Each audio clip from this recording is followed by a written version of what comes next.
You joined us on one of our For the Future Sundays.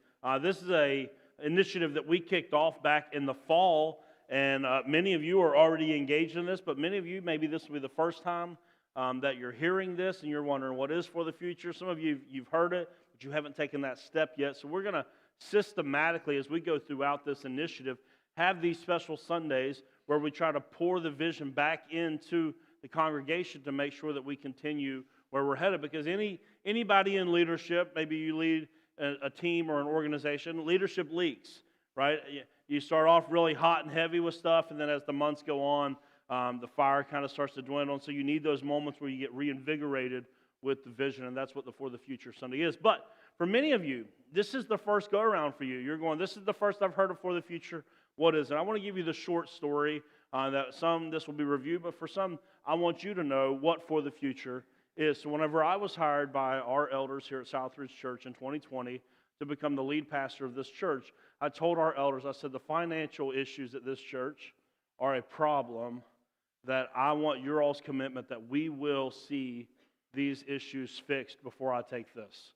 Because I'm not interested in being long-term at a church that has major financial issues. And I know some of you might think, wow, I didn't even know that was an issue here. Because I've actually had meetings with folks recently where they go like, when we first started coming, we would have never guessed that the church had financial struggles whatsoever, because everything on the outside just looks so good. You do all these ministries, you got staff, this building is beautiful. Like on the outside, it all looks like, and so one of them told me, he's like, we didn't even really start giving financially when we came because it looked like y'all had it all pretty well in hand. I'm going to address that in just a little bit. But I know it's kind of weird when you go into a church and they try to put their best foot forward. Everything looks like it's covered. It's like, okay, well maybe we can kind of drag behind, or maybe they don't need us to engage as well. But that's where we're at as a church. I told the elders, I said, we've got to fix this. And there's over $1 million of debt on this beautiful facility that we meet in every week. And that's the one thing that we came to the conclusion that had to be taken care of for the financial viability of Southridge Church in the future. Because here's the deal. I'm not interested in building a church that only lasts during my lifetime. I'm interested in building a church that's going to outlast me and my kids and my grandkids, so all the way down the line, hundreds of years from now, someone can say, because somebody invested in Southridge Church, it's still making a difference all those years later. That's the type of church that I want to be part of. And so For the Future is our 3-year initiative where we are asking people to give above and beyond their regular giving to help us pay off $1 million worth of debt. And you're going to have the opportunity, if you're not already engaged in that, to engage in that. And so here's where we're going to start. And listen, these Sundays are going to be fun Sundays. They're not going to be like normal Sundays. So from this point forward, I'm going to need a lot of crowd participation.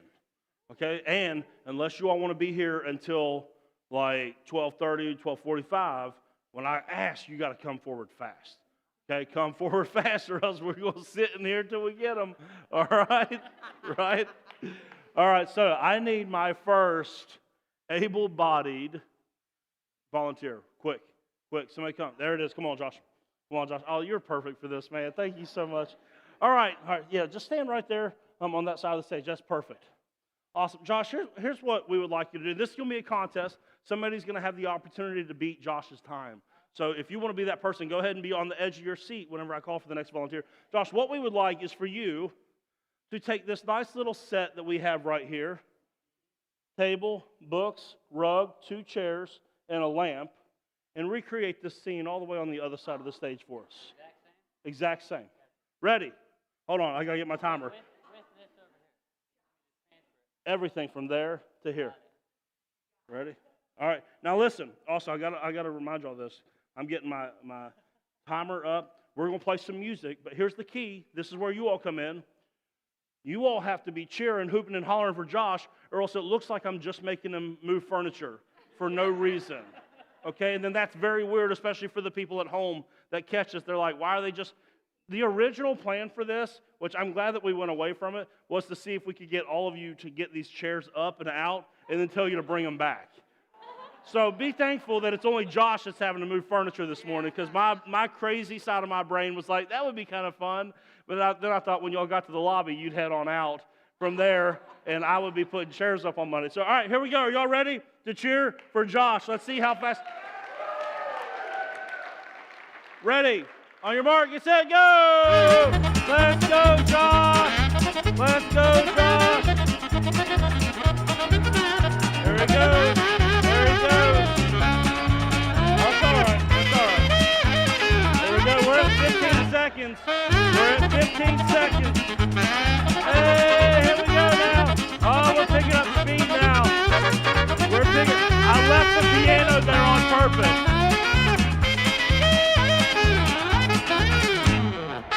Oh, baby. Oh, that's clever. That's clever. Oh, here he goes. 37 seconds. 37 seconds. Here we go. Let's go, Josh. Move that furniture. Just so we can move it back. Let's go, Josh. Oh, 55 seconds. 59 seconds. He's close. He's close. He's so close. Keep our music going. Oh, here we go. Woo! Oh, yeah. 1 minute, 10 seconds. 1 minute, 10 seconds. All right, head on down. Thank you, Josh. All right, who's beating that time? Come on. Come on. Who's beating that time? Come on, we got to do it. All right, Randall, let's go. All right.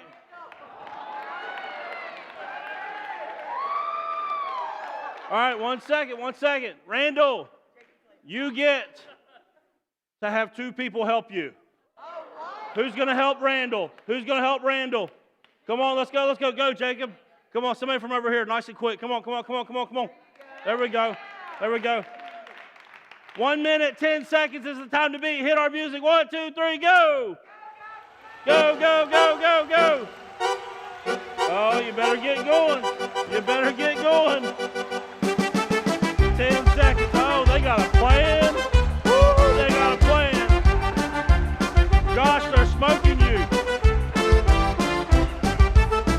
Look at this. They got a plan. They got a plan. 24, 25. Oh, this is even faster. Woo! Give it up for Randall and his crew. 30 seconds. 30 seconds. Josh, they smoked you. Josh, they smoked you, man. Hey, I think that you probably get the point though, right? Yeah. Right? See, a lot of times whenever there's a big vision, a big task that needs to be done, that when there's only one person trying to get it done, it's a lot more difficult. It takes a lot longer. But at the moment that we begin to add more people to the vision, to the mission of what we're trying to accomplish, you see how much faster and easier it gets done? Because when Josh had to carry everything by himself, by the end of it, he's tired. But those 3 right there, they knocked this out in more than half the time, like less than half the time that it took Josh. Plus, they were still ready. They could have done that a couple more times if they wanted. Right? But when only a couple people, rather than a bunch of people, are engaged in the vision, then things are more difficult. And so that's what today is going to be about. I want to talk to you about that. If you're not yet engaged with the mission and vision of where we're headed as a church and not taking those next steps to give regularly and then to give above and beyond to the For the Future campaign, you are making it more difficult for our church to get where God wants us to go. If you will join us in this, listen, I don't even know that we're going to need till the end of 2026 to pay off this debt. If we could all do it together. Right now, we've got about 50 families engaged in the For the Future initiative. About 50 out of a church. Last week, we had almost 500 people here. We had 50 families engaged. What would happen if after today we had 75 to 100 families engaged? Right? We cut down I bet we knock a year off of it. And listen, before you think, oh man, I can't believe I showed up on Money Sunday. Listen, For the Future is not about money. Money is a means to an end so we can go and do ministry. Listen, on any given year, based on the interest rate and the budget of Southridge Church, we spend $70 to $100,000 servicing the mortgage payments for this facility and these grounds. 70 to 100,000. Now, when this debt is paid off by the end of 2026, that is 70 to $100,000 that we will pump into our community. Pump it, like we're talking right now. Every Christmas season, we service 4 schools, 100 families. Yet when we're debt-free, I would like to see every kid in Kanawha County have food if they need food over Christmas break. And that becomes possible when we're no longer paying for a building. I would like to see every kid that needs a pair of shoes have exactly what they need. I would like to see us pour resources into addiction recovery facilities that are helping people through the power of the Spirit to break free from addiction. I would like to help people that don't have jobs get the proper skills and necessary required things to get a job, right? When we are financially free, listen, that's why I told you it's not about money. It's about the people that Jesus wants to intersect with their lives. And this thing is standing in the way, but if we will do it together, we will do it together. We will sacrificially give. Not just, oh, this is what I got left over, but I mean like make substantial changes in your life for 3 years to give like you've never given before for your community. And when we all do it, there's not a mountain that's too big for us to climb when we all do it. There's just not. Like Ecclesiastes chapter 4, verse 9 tells us this, that 2 are better than 1, so they can help each other succeed. See, when we all get in this together, then this vision of paying off over $1 million of debt in 3 years, all of a sudden it's like, man, we could do this. I can't do this. I can't pay $1 million. But any day, like we could do this when it's us. If it's just a couple of us, no, that's going to be difficult. If it's all of us, when we get on the same side, when we're on the same team on this vision is very possible. And possibly even in half the time. I want to show it to you again in the scriptures, and we're going to have a little fun with this. Let me get that out of here. We're going to have a little fun. I'm in Genesis chapter 14 today. I want to show you the power of this again and tell you a couple more stories. Genesis 14, we're at a point, Abraham has left everything that he knows. He took his nephew Lot with him. And in Genesis 13, they split and they go their different ways. Abraham to one area, Lot to another. Then in Genesis 14, you can go read verse by verse if you want to see all the details of this. I'm going to give you the summarized version of what happens in Genesis 14 with a visual, that way you can see it. So, again, we need crowd participation. So when I call, just start running up here, okay? All right, I need someone who wants to be King Amraphel. Come on, somebody, King Amraphel, come on up. There's 9 of them, so y'all better go ahead. There we go. There's King Amraphel. Let's see. Who wants to be Arioch? Come on. Come on. Go ahead and get out of your seats and start walking up here so we're not here all day. Here we go. There we go. There's King Arioch. There's King Tidal. I was messing with the teenagers this morning. If your parents must have hated you to give you this name. Kedorlaomer, that's you. Yellow, make sure you're together. Shenab, that's not someone that's getting invited to prom, I'll tell you that much. Shenab, Bira, there you go. Shemeber, green together, yellow together. Zohar, Bersha. All right, green down there, yellow over here. Actually, what I need is, have you guys ever seen the fights for UFC or for boxing when they come and they square off? That's what I need. I need green on this side, facing like this, and I need yellow on this side. Just pick whoever it is that you would like to go up against. Here we go. Go ahead, face off. Have y'all seen the UFC stuff? Like, y'all got to face off. All right, so listen, let me tell you the story. Here's the story. In Genesis 14, it tells us that there was 5 kings, Bersha, Bira, Zohar, Shemeber, and Shenab, who all decided to join up forces to create like a super army to go against all the other nations. So in response to that, you had 4 nations join up. That was Tidal, Arioch, Amraphel, and Kedorlaomer. Kedorlaomer being the leader of the pack. And you have this epic battle in Genesis chapter 14, where 5 nations, not just 5 kings, 5 whole nations go against 4 nations. 5 on 4. Have you ever tried to play a game and been a man down? Could you imagine playing basketball 5 on 4? There's always going to be someone wide open, right? It's going to be like try playing baseball without one of your outfielders, right? It's a drastic disadvantage for 5-on-4. But here's the beautiful thing about this. Despite the odds, despite the fact that there was 5 nations against 4, guess what happens? The 4 kicked their butts. So the 5 right here, y'all lost. Put your signs down and you're done. And I need yellow to stand right here looking like you just won. All right? Yeah. Yeah. Green got whipped. 5-on-4, and the 4 comes out victorious. Now, why is it that the 5 and the 4, they chose to join up together in the first place? Here's why. Because they knew what you already know, what we've already been talking about. That divided and on our own, we're not as strong as we are when we come together.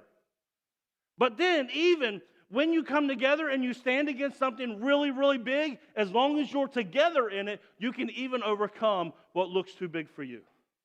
You can even overcome what seems insurmountable. Right, thank you. Would you give it up for our champions of the war? All right. Right, when they went into the battle, I'm going to tell you right now, they're going, whoa. 4 nations against 5? 4 against 5? This is an unfair fight. How are we ever going to do it? Have you ever feel like you're up against odds like that, though? That like what is in front of you seems like there's just no way that we're ever going to overcome. Let me tell you about last August for me. Because I had one of those moments. See, last August, that being the month before we kicked off the For the Future campaign. So I'm getting ready to step out on the stage and tell Southridge Church, we're going to raise $1 million in 3 years and pay this debt off. Let me tell you about my August. This will help also because y'all ever see those memes that like, oh, you know, pastors only work on Sundays? Let me give you a little insight into my life.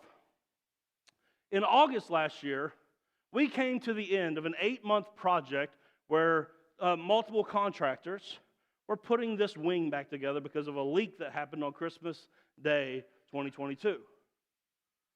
These contractors have now finished their work after 8 months. We've been waiting to get back into our offices and our youth space and everything like that. And these contractors are finished, and guess what? They want paid. Right? You get to the end of the job, I'm ready to get paid. Excellent. Because we had received insurance money to cover that whole situation. So I go to our finance manager. I said, all right, they're ready to be paid. And she goes, here's the problem. We don't have $58,000 to pay them. I said, excuse me? We don't have $58,000 to pay them because for the first 8 months of 2023, the church ran a $60,000 deficit in their giving. The church wasn't giving the way that the church needed to be given to support the budget, so therefore we are in quite the pickle in August. And I go, okay, so we owe these contractors $58,000. We also owe tuition for our intern at $10,000. We're also trying to feed kids in Ecuador. That's $15,000. And we didn't have the 58. We definitely didn't have all the other. And then y'all want me to stand up on the stage and tell them how we're going to pay off $1 million of debt in three years. Like I'm just telling you, there was a day in August that I left this church in tears and called my wife and said, listen, I think I'm going to just have to go in tomorrow and fire everyone that works here. And then my payment for that will be that the elder board will probably fire me. Yeah, that was my August. I felt like I was going up into a battle 5-on-4 and that the odds were completely insurmountable, that there was no way that this could happen. And then my phone rings, the lady from the insurance company, and I think she's calling to just wrap up the whole process. Hey, did everything work out? You got your money back a couple months ago. Everything's good, right? I'm like, yeah, the work's done. We're getting ready to have to go into further debt to cover that project because our giving was so low. But yeah, it's fine. The work's done. And she goes, well, Scott, have I not talked to you about you guys actually have coverage if you lost income during the time that your church was under construction? I said, what? She said, yeah. go ahead and just shoot me your financials and I'll see what I can do for you. I was like, okay, well, I'm certain that will be like $5,000 to $10,000 or something, and we need 58 at the very least, so that's like putting a Band-Aid on a bullet hole, to be honest. Like, it was a little bit of good news, but really it was like, what's it going to do? And so the next day I get an email from her to tell me what the check, she's like, all right, I'm sending a check. I'm thinking, all right, great, show me the number. She goes, I'm going to send you a check for just over $58,000. Yeah.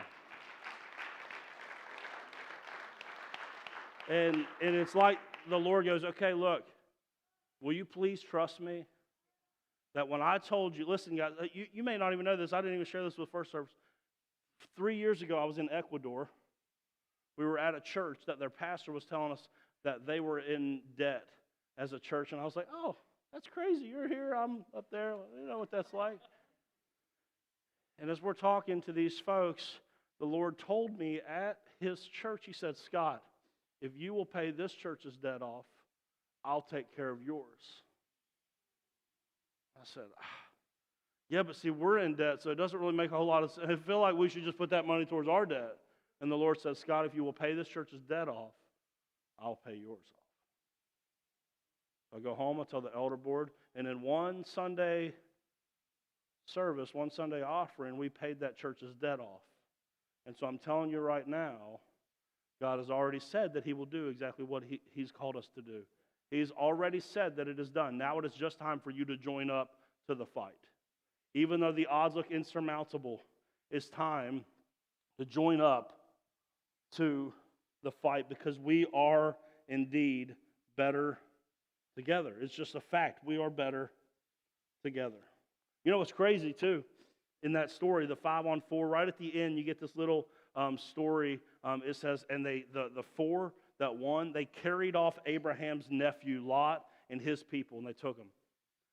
And then one of the servants gets away, and he goes and he tells Abraham, he goes, Abraham, that unit of 4 countries, they took your nephew Lot prisoner and all of his family and everything. They took him prisoner. Abraham, what are you going to do? So Abraham's got to spring into action. He's ready. Okay, what needs to be done? And here's what Abraham did not do. He did not go and try to do all of that was ahead of him by himself.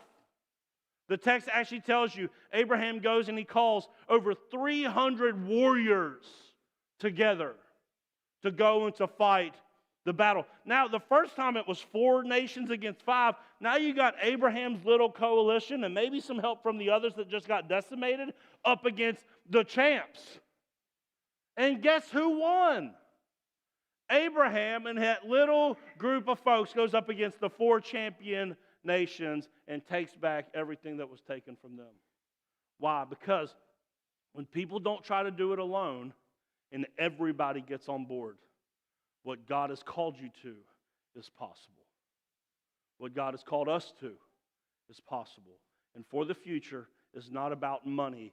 Money is a means to an end so we can bless our community the way that we've been called to bless our community.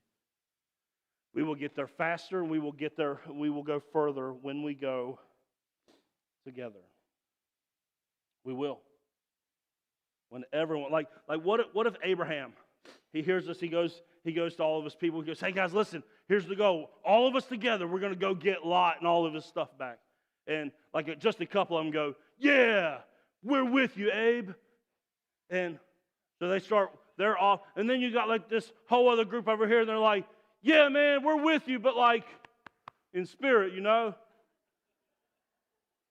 Got your back, dude. But from here, moral support, praying for you guys. Those of you on the front line, praying for you. But like, we're going to show up while y'all fight. Yeah, we got plenty of that, right? Oh, we're going to keep showing up while y'all fight. Oh, we're all going together, but only some of us are fighting. Come on now. This is, you want to go where God has for us in the future, it's got to be all of us. It's got to be all of us. This is the mountain that we were up against in September. Here's the number. Here's the number that we had in September. This was our debt. $1,057,828. That was in September. We started receiving funds in the middle of October. Here's how much you have already given. $141,465. That's incredible. That's like 3 months, 3.5 months. You have given 12.5% of the total that we need. That's amazing. That's amazing. We didn't have For the Future Sunday because things aren't going good. They're actually going so good that we want more people to experience the blessing of jumping on board, of giving above and beyond. Give your regular, go above and beyond. Watch what God does. 12.5. You know what everyone keeps telling me during this too? They go, we need a thermometer. You know what I'm talking about? We need a thermometer. It's like, yeah, but that's lame. So we're not doing a thermometer. So I had one of our engineer people here at the church come up with something cooler. So this is going to be our thermometer right here. See, this is our facility, and that blue part right there that's in the Southridge blue, that's 12.5% of this building paying off. And as you join up and continue to give above and beyond to For the Future, we're going to fill this whole thing blue, and then we're going to go bless this community. Amen? That's what's going to happen. That's what's going to happen. But you can't be a cheerleader on this. You got to get in the game. You cannot just cheer it on. Listen, do not pray for what you will not pay for, okay? Do not pray for what you will not pay for. It's time to get in the game. Because when we all do it, and I know, listen, everybody's got different levels that they're going, like, because I don't know your situation, you don't know my situation. But there's some of us that got really good situations, some of us got tough situations. And listen, when all of that comes together, what God will do through us is going to absolutely blow your mind. So here's how you get involved today. There's going to be an offering during the next song. You can come give your first offering. But if you have not filled out a pledge card yet, we've got 50 families that filled out pledge cards. We already have $750,000 that have been pledged that people will give over the next 3 years. $750,000 is not $1,058,000 though, which is why we need your pledge. To go, listen, I'm with you. I'll start it today, and I will give regularly for the next 3 years to this above and beyond. If you have not filled that out, there are some of those in the seat backs. Fill yours out, put your name on it, put it in there so the way we can know that we're on the right path. Give online. You can give online. Just choose For the Future. If you give just a regular offering online, it goes straight into the general account. If you want to give directly to For the Future, make sure it is For the Future that is the thing that is done. If you give a check, put it in the memo line. If you give cash, put it in an envelope, right, For the Future, or else we just go and put it into the general account. So get involved today. Because when we all do it together, it's going to be amazing. Because listen, can you imagine? I want you to put yourself January 2027. When I tell you that we no longer have to add this building into our budget because the payment is done. And I tell you, that's almost $100,000 that will be released into our community to do ministry. Can you imagine being a part of that? Can you imagine being part of the church that wants to feed every hungry kid in Kanawha County? Can you imagine being part of the church that is going to find ways to help with the systemic issues of our community? Can you imagine being a part of that? If so, listen, at this church, we do not give under compulsion. We do not give out of coercion. If your heart has been captured by this vision and you want to give to it, then we invite you to give to this. Not for my sake, not for this church's sake, but for the sake of everyone out in this community that needs Jesus, that needs their needs met. That's why we give. So during this next song, there's two buckets.